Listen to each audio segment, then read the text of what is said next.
E neste sábado, nessa véspera da solenidade da gloriosa Assunção da Santíssima, da bem-aventurada sempre Virgem Maria, nossa mãe, temos a graça de Deus de estarmos aqui nesta paróquia celebrando o mistério pascal de Cristo e a glória de sua mãe, a Santíssima Virgem Maria.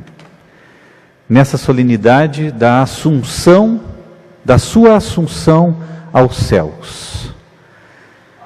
Era o dia 1º de novembro de 1950 e o nosso grande Papa e saudoso Papa Pio XII proclamava este que foi, dos tempos recentes, o último dogma proclamado pela Santa Igreja e o último dos 4 dogmas a respeito da nossa mãe, a Assunção de Nossa Senhora aos céus.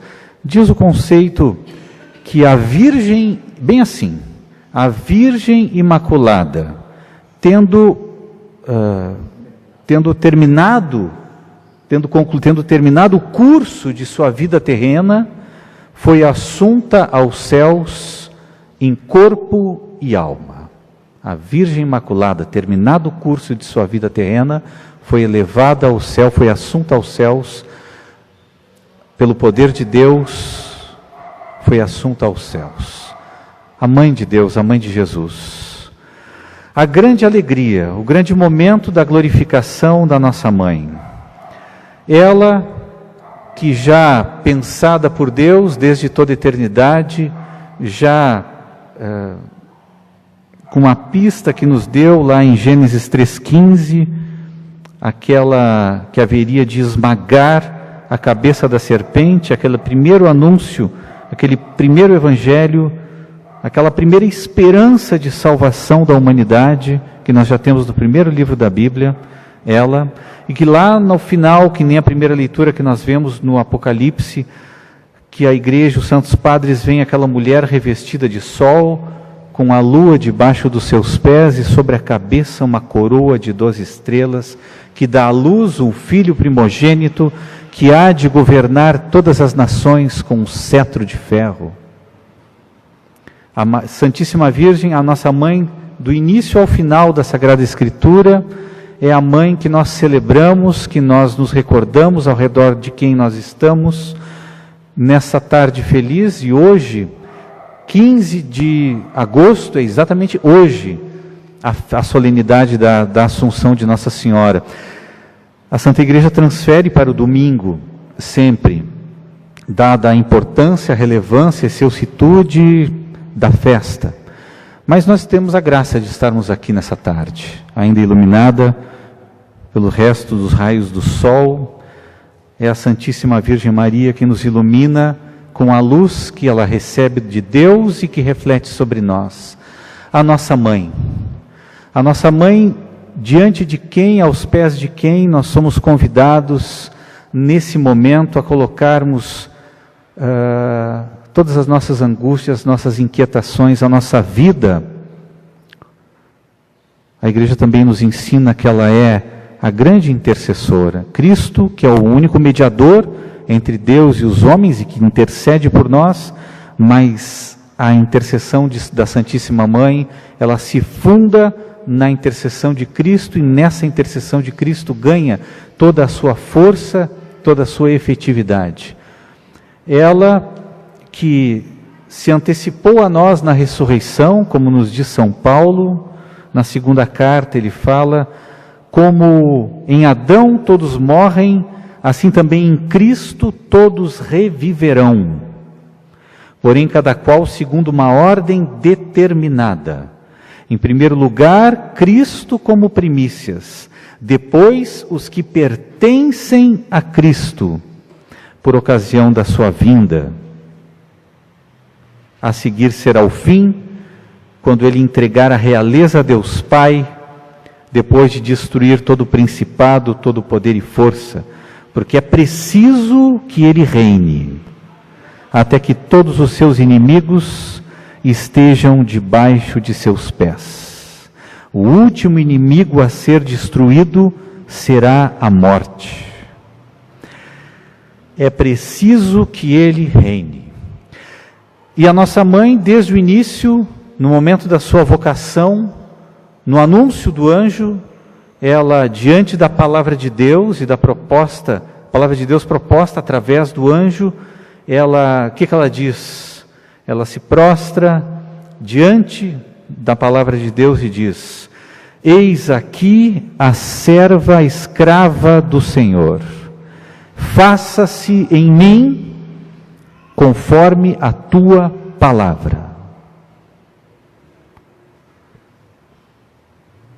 Então, nesse momento, ela acolhe no seu coração, antes mesmo do anúncio do reino, porque o reino de Deus, a proclamação do reino de Deus, viria após o batismo de João, após Jesus ser batizado, em que o Santo Evangelho nos fala, e nós meditamos um dos mistérios luminosos, que é a proclamação do reino dos céus e o convite à conversão.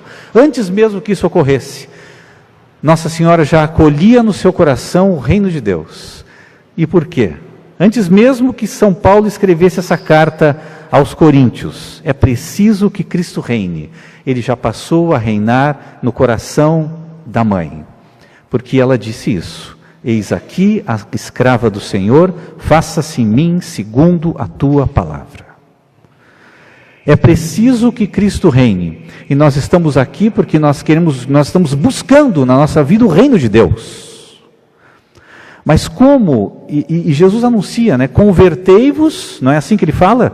Convertei-vos porque o reino dos céus está próximo. Antes que esse reino de Deus aconteça e se efetive na nossa vida, é necessário a nossa conversão. Por quê? Porque para que o reino de Deus aconteça na nossa vida, reine, para que Cristo reine, aqui São Paulo diz, é preciso que ele reine, para que Cristo reine na nossa vida, é necessário que aconteça o que dentro de nós? O reino de Deus vem até nós, a palavra vem, a semente é lançada. Mas assim como aquela primeira semente foi lançada à beira do caminho, os pássaros, chão duro, os pássaros vêm, a comem, levam. Em outra situação, a terra é rala e o sol queima. Outra situação, os espinhos crescem e sufocam a palavra. Mas em uma outra, quarta possibilidade, a semente encontra terra boa, terra fértil, terra fofa, terra preta, terra fértil, adubada, e produz. Assim como produziu na vida da nossa mãe, Santíssima Virgem Maria, e nós somos frutos da sua fé, nós somos frutos. Mas para que o reino de Deus aconteça entre nós, como dizíamos, o que é preciso acontecer? Que esse rei que já está na nossa vida, seja derrubado, seja apeado do seu poder, seja derrubado. Que rei que está na minha vida e que precisa ser derrubado, precisa ser afastado, precisa ser deposto? Qual rei? Um rei maldito. Quem? Eu. Nós. Cada um de nós. Para que o reino de Deus, para que Cristo reine na minha vida, na nossa vida, na vida do mundo, é necessário que nós, que ocupamos esse lugar, essa cadeira, esse trono, é necessário que nós saiamos desse trono. Que nós, mediante um ato de fé e de muita humildade, de profunda humildade, que nós aceitemos, que nós nos conscientizemos, que nós nos demos conta que não é possível que Cristo reine em nossa vida sem que nós deixemos de reinar. E isso é um trabalho, é um caminho de uma vida toda. De uma vida toda. Porque não é fácil. É muito difícil porque esse nosso, e aqui no Cântico de Maria, ela diz: sua misericórdia se estende a todos os que o temem. E ela, no meio do seu cântico, ela diz: dispersou os soberbos, mostrou a força do seu braço, dispersou os soberbos de coração, derrubou do trono os poderosos e elevou os humildes, encheu de bens os famintos, despediu os ricos de mãos vazias. socorreu Israel, lembrado-se da sua misericórdia, conforme prometera a nossos pais. Como será possível que a graça de Deus, que o amor de Deus, que a misericórdia de Deus, que a salvação de Deus, que o reino de Deus, que o perdão de Deus seja realidade na nossa vida, sem que nós amordacemos dentro de nós, pela oração e pela graça de Deus, a nossa soberba, o nosso orgulho, a nossa vaidade, a nossa arrogância, a nossa empáfia, a nossa tentação de nos julgarmos melhores do que os outros, a nossa tentação eterna de nos julgarmos nós, referências da verdade, aquilo que nós achamos, aquilo que nós vemos, aquilo que nos parece é a verdade para nós. É uma tentação que nós temos permanentemente, o tempo inteiro, todos os minutos, todos os latejares do nosso coração, nós temos essa tentação. E nessa solenidade, uma grande oportunidade que nós temos, nessa tarde de sábado, nessa Santa Missa, e amanhã também, porque segue a Assunção e a solenidade da Mãe de Deus, da Nossa Senhora, assunta aos céus. Essa grande oportunidade que nós temos de olhar para Maria, olhar para a nossa Mãe, olhar para a Virgem Santíssima. Ouvirmos a palavra de Deus, ouvirmos o seu ensinamento. Deus realizou, como é que ela diz? A minha alma engrandece o Senhor. Quando nós nos apresentamos diante de Deus para a oração, duas coisas. Primeiro, glorificar a Deus e nos humilharmos diante de Deus, como nos ensina o apóstolo: humilhai-vos sob a poderosa mão de Deus e Ele vos exaltará. Deus resiste aos soberbos, mas dá a sua graça aos humildes. O Senhor dá a graça dele aos soberbos? Não. Deus dá a sua salvação. A salvação de Deus chega até os soberbos? Não. O reino de Deus acontece na vida dos soberbos, dos orgulhosos, dos vaidosos? Não. Não acontece. A graça, o nosso orgulho, a graça de Deus é impermeável ao nosso orgulho, à nossa vaidade. A minha alma engrandece o Senhor. Vejam como começa o Magnífico, a primeira frase. E Maria disse, como é que ela começa dizendo? A minha alma engrandece o Senhor. O meu espírito se alegra em Deus, meu Salvador. Por quê? Por quê? É a pergunta. Por que a minha alma engrandece o Senhor? Por que o meu espírito se alegra em Deus, meu Salvador? Por quê? E ela diz, porque ele olhou para a humildade de sua serva. Porque olhou para a humildade de sua serva. Porque Deus viu, observou a humildade, a pequenez da Santíssima Mãe, daquela menina. Deus fez grandes coisas em meu favor.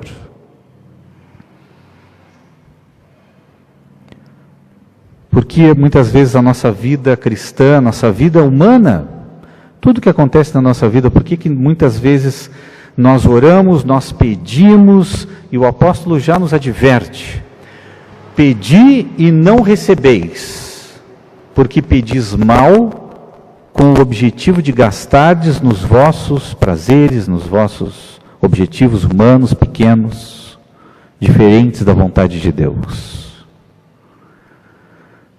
A nossa mãe é feliz porque acreditou. Acreditou. Fé. A própria Isabel diz, bem-aventurada aquela que acreditou, porque será cumprido o que o Senhor lhe prometeu.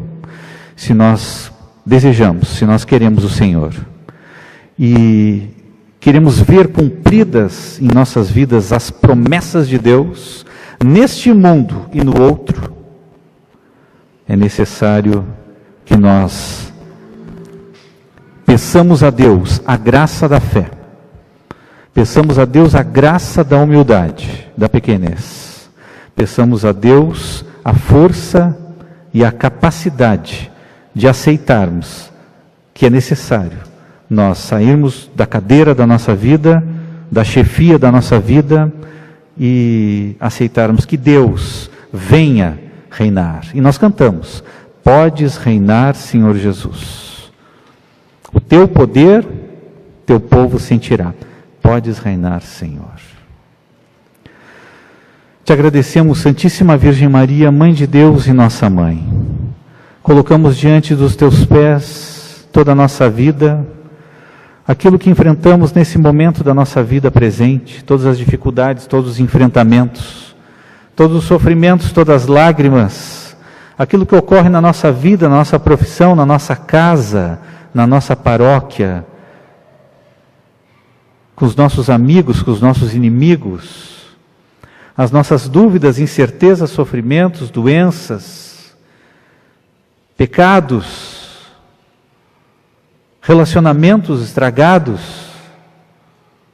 dificuldades de relacionamento, dificuldades na nossa vocação, dificuldade com os nossos filhos, com os nossos pais, com o nosso marido, com a nossa esposa, conosco mesmos, com a nossa comunidade, com a nossa vizinhança, com tudo.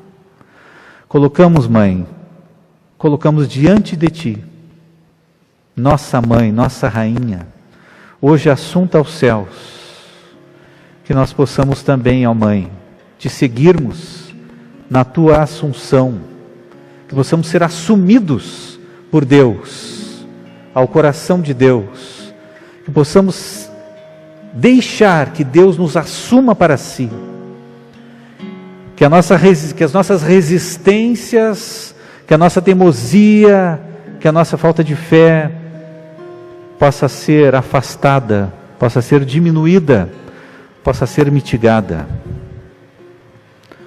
Dá-nos, Maria Santíssima, pela Tua intercessão, dá-nos, ó Deus, pela intercessão da Mãe, essa graça, sermos como a Tua Mãe, ó Deus, sermos como a Santíssima Mãe, a Virgem Maria, que é feliz porque está junto de Deus, ressuscitada, assunta, consumada na sua salvação, porque teve fé, porque foi humilde, porque acolheu a palavra de Deus, porque viveu a sua palavra, até o último segundo da sua vida.